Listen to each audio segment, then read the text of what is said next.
નમસ્કાર મિત્રો, શું તમે કેલ્શિયમની ગોળીઓ ખાવાથી કંટાળી ગયા છો? તમને દવાખાને ચક્કર લગાવીને હવે થાક લાગી ગયો છે, છતાં પણ તમારા શરીરની અંદર કંઈ જ ફેર નથી પડતો? તો હવે તમારે ગભરાવાની જરૂર નથી, કારણ કે આજનો વિડીયો અમે તમારા માટે લઈને આવ્યા છીએ, જેમાં તમને 100% ફાયદો થવાનો છે. અને તમારે એના માટે કોઈ મોંઘી દવા લેવાની જરૂર નથી, ડૉક્ટર પાસે પણ જવાની જરૂર નથી. માત્ર ને માત્ર તમારા રસોડામાં જ એક એવી ચમત્કારિક વસ્તુ છે જે ગોળીઓ કરતાં પણ અનેક ગણી તાકાત ધરાવે છે. એટલા માટે ખાસ કરીને મિત્રો, આજે આ વિડીયોમાં તમારે સંપૂર્ણ માહિતી જોવાની છે, એને અમલ કરવાનો છે, જેથી કરીને સાંધાના દુખાવા, થાકની સમસ્યા હોય કે કોઈ પણ જાતના દુખાવા હોય એ કાયમ માટે દૂર થઈ જશે. આપણા આયુર્વેદિકની અંદર સ્વાસ્થ્ય માટે ઘણા બધા ઉપાયો બતાવવામાં આવ્યા છે.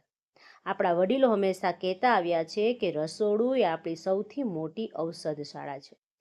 આજે આપણે આપણા રસોડાની એક એવી ચમત્કારિક વસ્તુ છે જેનું નામ છે કાળા અથવા સફેદ તલ. હા મિત્રો, સામાન્ય રીતે આપણે કાળા તલના અથવા તો સફેદ તલના લાડુ બનાવીએ છીએ, જે ખરેખર કેલ્શિયમનો ખજાનો કહેવામાં આવે છે. આપણા શરીરની અંદર સૌથી વધારે કેલ્શિયમની જરૂરિયાત હોય છે, અને જો કેલ્શિયમની ઓછું થઈ જાય તો હાડકાઓ નબળા પડવા લાગે, સ્નાયુઓમાં દુખાવો થવા લાગે, પગમાં કટકટનો અવાજ આવવા લાગે. તો મિત્રો, મોટા ભાગના લોકોને કેલ્શિયમની તકલીફ હોય છે, તો એના માટે તમારે હાડકાં મજબૂત કરવાનું કામ કેલ્શિયમ કરે છે. તો આપણા સ્નાયુઓને યોગ્ય રીતે કામ કરાવવા માટે મગજમાંથી નસો છે એને ધક્કો મારવાનું કામ, એટલે કે હૃદયને સ્વસ્થ રાખવાનું, ધબકતું રાખવાનું કામ કરે છે. જો શરીરની અંદર કેલ્શિયમ જ ઘટી જાય મિત્રો, તો હાડકાં પણ નબળા પડી જાય, વારંવાર નસ ચડી જાય, દાંત પણ નબળા પડી જાય, સતત થાક પણ લાગવા માંડે, નસ ખેંચાવા લાગે. તો મિત્રો, જો તમે પણ આવા દુખાવાનો અનુભવ કર્યો હોય તો ખાસ કરીને અમને કોમેન્ટમાં જરૂર જણાવજો. સામાન્ય રીતે લગભગ 1000 mg કેલ્શિયમની આપણા શરીરને જરૂર પડે છે. વધતી જતી ઉંમરો, એટલે કે આપણા જે વડીલો છે એને ખાસ કરીને મોનોપોઝ પછી સ્ત્રીઓને 1200 mg જેટલું કેલ્શિયમ લેવું જોઈએ. એ જ રીતે વધતા બાળકોને શારીરિક વિકાસ માટે કેલ્શિયમ તો જરૂરી જ છે. તો મિત્રો, કેલ્શિયમ દૂધમાંથી પણ મળે છે, પણ આજકાલ બજારમાં શુદ્ધ દૂધ મળતું જ નથી. વળી ઘણા લોકોને દૂધ પચતું પણ નથી હોતું. એટલા માટે તલ છે એ તમારા માટે સર્વશ્રેષ્ઠ વિકલ્પ છે. તલમાં દૂધની જેમ કોઈ હાનિકારક ચરબી હોતી નથી, અને હૃદય માટે પણ તલ ખૂબ જ સારા છે. તલ ખાવાથી લગભગ તમને 88 મિલીગ્રામ જેટલું ચોખ્ખું કેલ્શિયમ મળે છે. એટલે જો તમે દિવસમાં 3 થી 4 ચમચી તલ ખાઈ લ્યો છો તો આખા દિવસની અંદર તમારે જે કેલ્શિયમની જરૂરિયાત છે એ કેલ્શિયમ તમારા શરીરને મળે છે. પરંતુ આ તલ સાચી રીતે ખાવાના છે. જો ખોટી રીતે ખાશો તો શરીરમાં તમને ફાયદો નહીં પડે. એટલા માટે ખાસ કરીને વિડીયોમાં જોડાયેલા રહેજો. મિત્રો, તલ ખાવાથી ખરેખર તમારી કાયા પલટ થઈ જશે. તલ ખાવાથી તમને શક્તિ મળશે. સૌથી પહેલાં શું કરવાનું મિત્રો, તલને તમારે તવી ઉપર કે લોઢી ઉપર શેકી દેવાના છે. એકદમ ધીમા તાપે શેકવાના છે. જ્યાં સુધી તલ સોનેરી થાય ત્યાં સુધી શેકવાના છે. શેકાઈ જાય એટલે એને તમે કોઈ ડબ્બામાં પેક કરીને મુખવાસ તરીકે ખાઈ શકો છો, અને જમી લ્યો ત્યારબાદ તેને તમારે મુખવાસ તરીકે ચાવીને ખાવાના છે. અથવા તો તમે સલાડ ખાતા હો, દહીં ખાતા હો તો એની ઉપર પણ તમે તલ નાખીને ખાઈ શકો છો. જે લોકોને દાંતની તકલીફ છે, ચાવવામાં તકલીફ પડે છે, એ લોકોએ શું કરવાનું છે તો કે તલનો પાવડર બનાવી નાખવાનો છે. જે આપણે તલ શેક્યા હતા એ તલને મિક્સચરમાં પીસી એનો બારીક પાવડર બનાવી લેવાનો છે.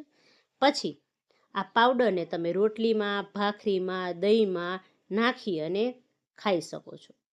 આ કરવાથી પણ તમને જબરજસ્ત ફાયદો મળે છે. ત્રીજો રસ્તો બતાવો મિત્રો, તલનું દૂધ બનાવવાનું છે. આપણે દૂધ તો બનાવીએ છીએ, પણ તલનું દૂધ કેવી રીતે બનાવવાનું? અડધો કપ તલને રાત્રે તમારે પાણીમાં પલાળી દેવાનું છે. તલ એકદમ નરમ થઈ જાય પછી નવા પાણીમાં એને મિક્સરમાં પીસી નાખવાનું છે.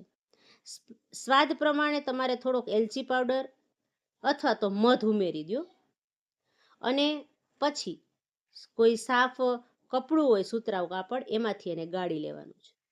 એટલે તલનું તેલ તમારું બની જશે. અને હા, કેલ્શિયમથી ભરપૂર છે, અનેક પૌષ્ટિક તત્વો આમાં રહેલા છે. ચોથી રીત તમને હું બતાવું મિત્રો, કે તલની તમે ચટણી બનાવી શકો છો. એ કેવી રીતે બનાવવાની છે? તો કે અડધો કપ શેકેલા તલ, એની અંદર તમારે પાકપ છીણેલું નારિયેળ, 2 લીલા મરચાં, થોડુંક લસણ આ નાખી અને એને મિક્સરમાં વાટી લેવાનું છે. જો ખટાશ માગતા હોય તો થોડીક આંબલી પણ નાખી શકો. ત્યારબાદ થોડા તેલમાં રાઈ, જીરું, મીઠો લીમડો, હિંગ આ બધું નાખી અને વઘારી નાખવાનું છે. આ ચટણી તમે રોટલી સાથે, ભાખરી સાથે પણ ખાવશો તો પણ તમને ખૂબ મજા આવશે. અને આ ચટણી ખાવાથી તમને પગના બધા જ દુખાવા ગાયબ થઈ જાય, કારણ કે એ આપણે તલમાંથી બનાવેલી છે અને તલની અંદર ખૂબ જ તાકાત રહેલી છે, કેલ્શિયમ રહેલું છે. પાંચમી સૌથી અસરકારક રીત તમને બતાવું. જો તમને થાક લાગતો હોય, અનિંદ્રા હોય, તો એને તમે દૂર કરવા માંગતા હોય તો શું કરવાનું? તમારે તલને દૂધમાં ઉકાળીને પીવાનું. 1 ચમચી પલાળેલા તલને 1 કપ દૂધમાં નાખી ધીમા તાપે 10 થી 15 મિનિટ બરાબર ઉકાળી દેવાનું. રાત્રે સૂતા પહેલાં આ ગરમ દૂધ પીવાથી તમને ખૂબ જ સરસ નીંદર પણ આવશે અને બધો જ થાક છે એ ઉતરી જશે. હા, પણ એક વાતનું ખાસ ધ્યાન રાખજો, એના પણ અમુક નિયમ હોય છે. સામાન્ય રીતે દિવસમાં 1 થી 2 ચમચી તલ મનુષ્યએ ખાવા જોઈએ. તલ આમ જોઈએ તો ગરમ છે, એટલા માટે તમારે ખાસ કરીને આનું ધ્યાન રાખવાનું છે. જો તમે ગરમીની સિઝનમાં ખાઓ છો તો એની માત્રા અડધી કરી દેવાની, એટલે કે તમે 2 ચમચી ખાતા હો તો ગરમીની સિઝનમાં 1 ચમચી કરી નાખવાનું છે. અને એની સાથે સાથે કાકડી છે, દહીં છે, આવું પણ તમે લઈ શકો છો, કારણ કે આની અંદર કેલેરી વધારે છે. જો તમે વજન ઓછું કરવાના પ્રયત્ન કરો છો તો તલની કેલેરી થોડી ઘટાડી નાખવાની છે, કારણ કે તલની અંદર ઘણી બધી કેલેરી રહેલી હોય છે. તો મિત્રો, આ વાત હતી તલની, કે તલનો તમે અનેક રીતે ઉપયોગ કરીને તમારા શરીરની અંદર જે કેલ્શિયમની ઉણપ છે, હાડકાનો દુખાવો છે, સાંધાનો દુખાવો છે, કટકટનો અવાજ છે, આ બધું જ તમે માત્ર તલ ખાઈને જ તમે એને મટાડી શકો છો. તો મિત્રો, જો તમને આ વિડીયોમાં કંઈક નવી માહિતી મળી હોય, કંઈક નવું જાણવા મળ્યું હોય, તો વિડીયોને લાઈક કરો, ચેનલને સબસ્ક્રાઈબ કરજો અને તમારા મનમાં કોઈ પ્રશ્ન હોય તો 2 ધડક પૂછી લેજો, કારણ કે અમે હંમેશા તમારા પ્રશ્નના જવાબ આપવા માટે રેડી છીએ. મિત્રો, આ હતી એક બેઝિક માહિતી, સામાન્ય માહિતી, અને દરેક વ્યક્તિ છે એના માટે આ જરૂરી છે. જો કોઈ ગંભીર બીમારી હોય તો તમારે ડૉક્ટરની દવા લેવાની, એની સલાહ લેવાની છે, પછી તમારે તલનો ઉપયોગ કરવાનો છે. તો મિત્રો, માહિતી કેવી લાગી એ પણ તમારે ખાસ કરીને અમને કોમેન્ટ સેક્શનમાં જણાવવાનું છે. તો ફરી મળીશું આવા એક નવા જ વિડીયો સાથે. ત્યાં સુધી બધાને મારા જય શ્રી કૃષ્ણ અને રાધે રાધે.